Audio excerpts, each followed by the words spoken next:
Previously on Malunggay Boy Adventure, pagkatapos nga kaming ipasyal sa Tuburan 360 ay nagkayayaan naman kami na manguha ng tuyom o sea urchin kasama ang ITF PTU Cebu. Let's go! What's up mga kapugay? Dito na kami sa dagat. Yan si Mrs. Oh. Sama natin syempre si Busa Bonfranco and yung iba mga taga-ITF. So dito na kami sa dagat, mangunguha kami ng sabi nila sea urchin, kaya lang gabi na, madilim na. Dapat kanina pang umaga or maaliwanag. Pero titingnan natin. Susubukan nating lokohin ang sarili natin. Kung tayo makakahuli. Balitaan namin kayo pagka talagang kukunan natin ng footage. Pero naku, kung may flashlight, mas malaki yung chance na may makuha tayo. No? Sige. Oo. Yan yung ating mga kasama din doon, oh. Oh. Tapos mga bisdak po dito, oh. Sige. So, see you later, okay?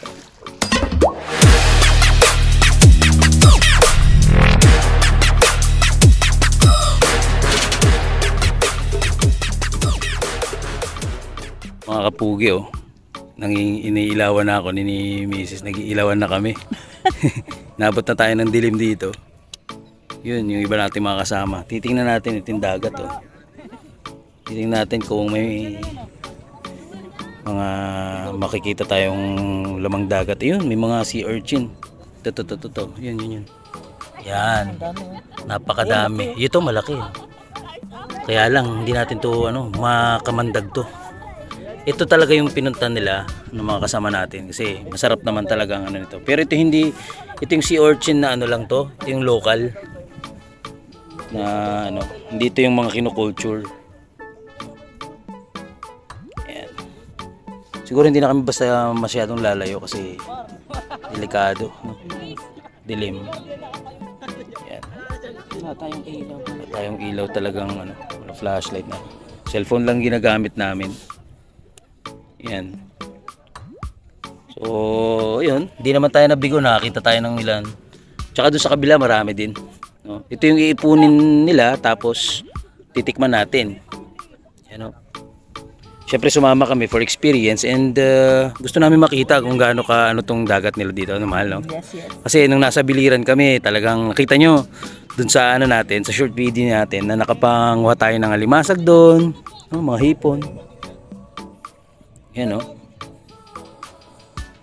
Yan, sarap talaga. Sulit yung experience namin dito sa Tuburan. Kanina nagpunta tayo ng bundok, ngayon naman nandito na tayo sa dagat. Probably this will be our last night dito sa Tuburan. Tapos didiretso na kami ng Lapu-Lapu City and Cebu City para tumingin ng mga kung may masasakyan kaming barko. Papunta naman tayo ng Iloilo. So Visayas trip itong natin ni Malunggay Boy. Siyempre kasama pa rin si Mrs.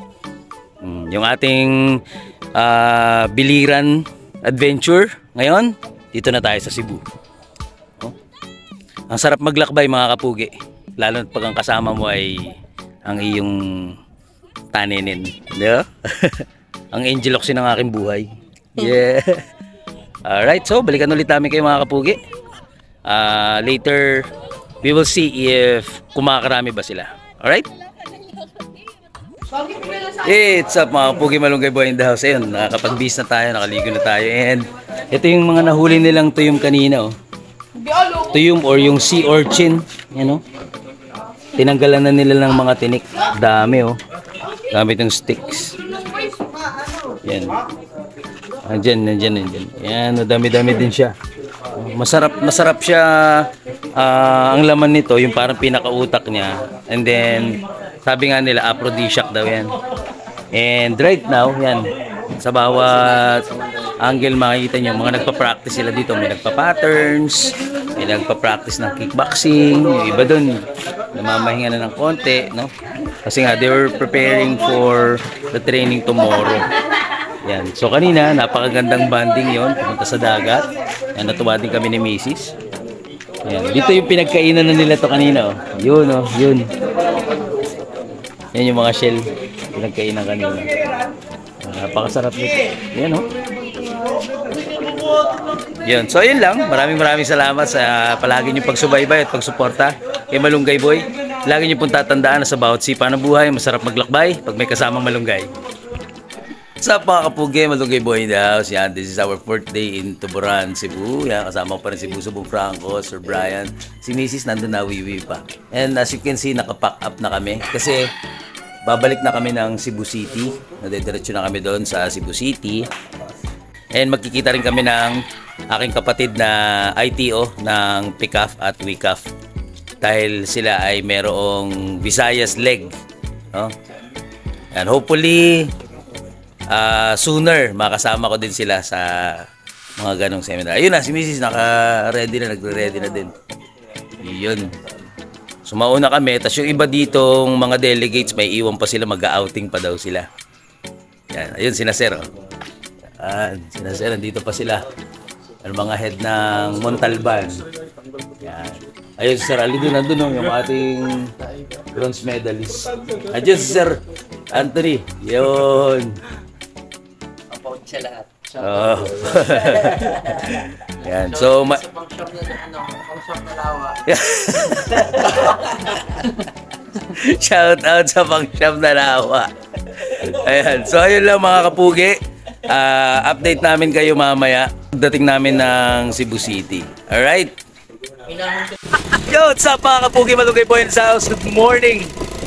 This is our 4th day here in Cebu. And look at the tricycle, oh. Ang lupit ng top load niyan. May carrier pa yan sa likod. Kasya kami ni Mrs., si Franco, at si Brian. Wala. Tingnan nyo.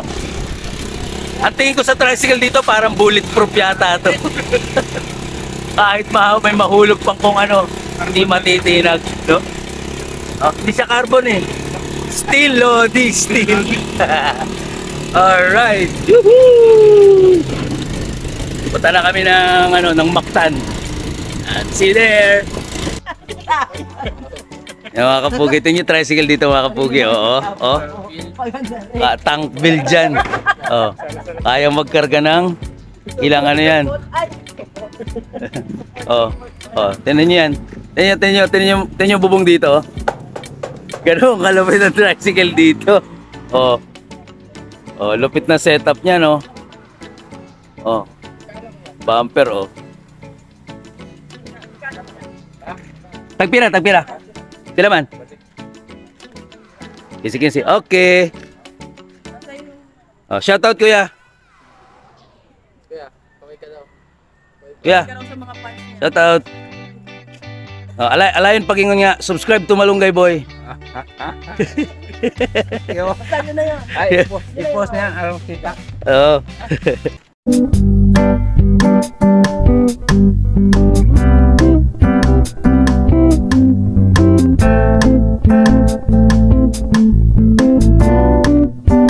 Yo, what's up mga kapugi, Malunggay Boy in the house. Nandito tayo ngayon sa Lapu-Lapu City. Tignan nyo itong painting na to. Ito yung bakbakan sa dagat ni Magellan at saka ni Lapu-Lapu. Sa kasamang palad, talagang kusinero lang ang nakadali kay Lapu-Lapu. Ayan. So ito yung history ng tablet. No? Alam ko hindi nyo yan mabasa kasi baliktad. Yan. Siyempre kasama ko pa rin yung aking deputy, aking general secretary, yung aking deputy. And siyempre kasama natin yung mga taga-WICAF. Oh, lastik naman oh. Ayan, aking kapatid, no? ITO ng mga ITO ng WICAF, tsaka si Sir sa sa Mindanao, no? Yan. So, ayun lang mga kapugi, dumaan lang tayo dito para magbigay pugay since nandito na rin tayo sa Cebu. Tapos uuwi na tayo maya-maya. Diretso kami ng Ormoc, then from Ormoc magbabas na kami hanggang Lucena. Okay? Hanggang dito na lang muna po ang ating Cebu tour ng ating Cebu Taekwondo League, no? Maraming salamat sa inyong pagsubaybay. Lagi niyo pong tatandaan, sa bawat sipa ng buhay, masarap maglakbay pag may kasamang malunggay.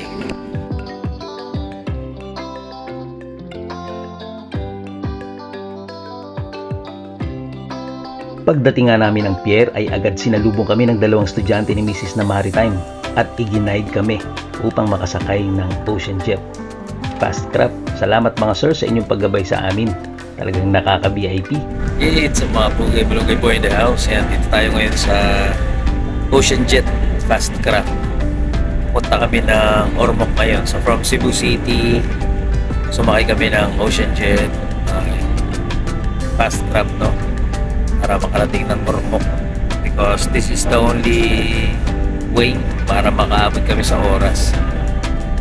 Para makabalik kami kaagad. Sampang para sa misis yan. Tinan nyo, nilalamig kami. Sobrang lamig dito. At dating namin ng Ormoc, magbabas na kami hanggang Lucena. Then from Lucena, babiyahe kami pupunta Chao para sikasuhin naman yung aming bahay doon, yung aming mga naiwang alaga. Ganon din yung aming rapitan. No, may mga hindi na magandang balita tungkol sa rapitan, pero ano lang talaga, part yun ng negosyo. Kailangan nating sikasuhin yun pagkabalik. Mamaya, magpapalipas kami ng gabi dito sa Ormoc at hanap kami ng sasakyan bukas ng umaga. Yun, so update namin kayo ulit, no? Sa pagbaba. Kanina, sobrang lupit ng aming pagsakay dito kasi napaka para kami mga diplomat kanina, no? Sobrang nakaka-VIP kasi nagkita-kita sila misis at saka yung kanyang mga estudyante, inescortan kami sa gate, yun, hanggang sa makasakay kami dito. Yan lang. So update ulit namin kayo mamaya. This is our day 4 of Cebu tour, no? Ni Malunggay Boy at ni Mrs. Okay? See you later. Bye-bye. What's up mga kapugi, Malunggay Boy in the house. Dito na kami sa Ormoc. Pababa na kami ni Mrs. Ayan, si Mrs. So, harap muna kami na matutuluyan ngayong gabi. Tapos bukas ng umaga maghanap kami ng masasakyan pabalik ng Lucena. Yan, so update ko kayo mamaya kung anong mangyayari. Sana makahanap agad kami ng matutuluyan and masecure namin kung anong oras yung unang biyahe mamaya ay bukas para umabot tayo sa graduation. So yun mga kapugin, dito na kami sa Ormoc ko. Woohoo! We're here in Ormoc City. Yan. So papalipas kami dito ng gabi. Maghanap kami ng masasakyan na bus pabalik ng Lucena. And nag-enjoy si Mrs. Ayun o, yun. Yan. So punta kami doon. Nandito kami sa park actually. Pagkalabas mo mismo ng port. Punta kami doon sa may mga pailaw-ilaw doon. Okay, later. Yo, what's up mga Pugi Malunggay Boy in the house. Dito kami ni Mrs. Yan. Dito muna kami magpapalipas ng gabi sa ano hotel? Aya Lodge. Yeah, dito sa Aya Lodge dito sa Moy, Burgos and Bonifacio Street. No, paglabas mo mismo ng port na hindi na kami masyadong lumayo kasi pagod na kami. Sakit na ng likod. And ano lang kami ng mga gamit, expression up ng konti. Tapos punta kami ng Robinson. Kain, check kami kung anong oras ang alis ng bus bukas. Ayun, para magang-maga makaalis din kami. Okay?